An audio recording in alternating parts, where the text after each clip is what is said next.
Hello বন্ধুরা, welcome to my channel স্বপ্নের শিশুয়ালয়। আমি চলে এসেছি আপনাদের জন্য আরেকটি নতুন ভিডিও নিয়ে। দেখুন, যদি কোনো গর্ভবতী মায়ের এলএমপি আপনারা ভুল তুলে থাকেন তাহলে কিভাবে ঠিক করবেন।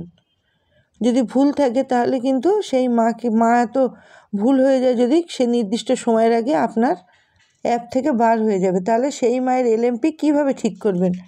দেখুন, প্রথমে আপনি পোষণ টেকার অ্যাপ খুলবেন, তারপর চলে যাবেন আপনি বেনিফিশিয়ারি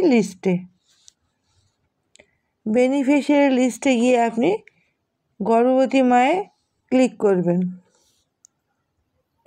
করার পর আপনি দেখুন, এই ধরুন এই খুকুমণি খাতুন, এর আপডেট প্রোফাইল আপনি খুলবেন। খোলার পর আপনি দেখবেন যে ওর মনে করুন ওর এলএমপি, এই যে লাস্ট এলএমপিটা এখানে 25/11/2024, ওটা আপনি ভুল করে তুলে ফেলেছেন, বা ওর কার্ডে ভুল ছিল, বা ও ঠিকঠাক বলতে পারেনি, যে কোনো একটা সমস্যা হয়েছে, ধরেন ভুল হয়েছে, তারপরে ও কার্ডটা ঠিক করে আনলো, হসপিটালে হোক বা আলট্রাসোনোগ্রাফির মাধ্যমে ওর ওটা ডেটটা ঠিক হলো। তাহলে আপনি কিভাবে তুলবেন? এখানে তো ঠিক করার কোনো অপশান নেই, তাহলে আপনি কিভাবে ঠিক করবেন?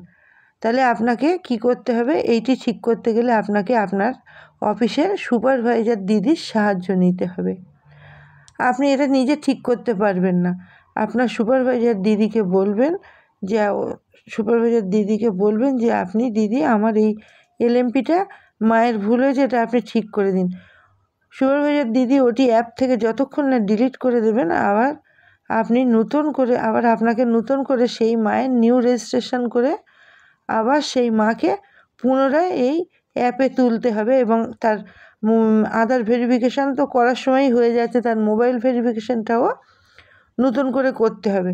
তাহলে সেই মায়ের, আপনি যখনই মা আপনার কেন্দ্রের নাম নথিভুক্ত করছে, তখন আপনি সবসময় তার আধার কার্ডের জেরক্স এবং তার হাজব্যান্ডেরও আধার কার্ডের জেরক্স এবং পোলিও কার্ডের জেরক্স করে নিয়ে রেখে দেবেন।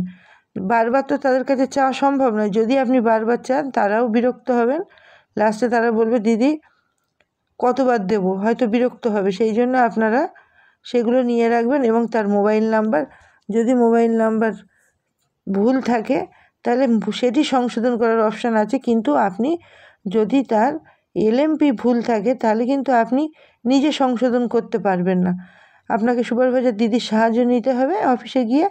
তাছাড়াও শুধু সাহায্য নিলে হবে না, তাছাড়া আপনি নতুনভাবে আবার তার সব কিছু তুলতে হবে। নিউ রেজিস্ট্রেশন করার সময় যেমন আপনি নতুনভাবে তার নাম, তার সব কিছু তুলেছিলেন, ঠিক তেমনিভাবে তার সব কিছু তুলতে হবে। তার মোবাইল নাম্বার, তার আধার নাম্বার লাগবে, তার মোবাইল ভেরিফিকেশান করতে হবে, তার যাবতীয় তথ্য আপনি নতুন করে আবার দেবেন। তবে আপনি সেই মা পুনরায় যখন আপনার অ্যাপে আসবে, তাহলে আপনি সেটা সঠিকভাবে দেখতে পাবেন এবং ভাববেন যে সেটা সঠিক হয়েছে। যদি সেটি না করেন তাহলে কিন্তু কোনোভাবেই আপনি ঠিক করতে পারবেন না। তাহলে আপনারা বুঝতে পেরেছেন নিশ্চিত, আশা করি, যে সুপারভাইজার দিদির সাহায্য নিয়ে আপনি সেই এলএমপিটা ওখানে অফিস থেকে কাটিয়ে নতুনভাবে বসিয়ে দেবেন, তার আবার ঠিক করবেন। বারবার ঠিক করা সম্ভব নয়, আপনি প্রথমে নিজের খাতাপত্রগুলো ঠিক করবেন, খাতাগুলো ঠিক করার পরে সমস্ত কাগজপত্র নিয়ে আগে রেডি করবেন, করে সুপারভাইজার দিদির কাছে গিয়ে আপনি তার এলএমপিটা পাল্টে দেবেন। দেওয়ার পরে আপনি শুধু পাল্টে দিলে হবে না, আপনি সেখানেই বসে আপনাকে যাবতীয় সমস্ত তথ্য দিয়ে আবার নতুন করে রেজিস্ট্রেশন করতে হবে। করার পর সেই মায়ের কাছ থেকে কিন্তু আবার ওটিপি নিয়ে মোবাইল ভেরিফিকেশান করতে হবে, নাহলে কিন্তু হবে না। তাহলে আশা করি আপনারা বুঝেছেন যে এলএমপি ভুল হলে কীভাবে আপনারা ঠিক করবেন পোষণ টেকারে। আশা করি বুঝতে পেরেছেন। আজকে ভিডিওটি ছিল এই পর্যন্ত। যদি আপনাদের ভালো লাগে, লাইক, কমেন্ট এবং শেয়ার করুন, এবং আমার চ্যানেলটিকে সাবস্ক্রাইব করে আমার পাশে থাকুন। ধন্যবাদ।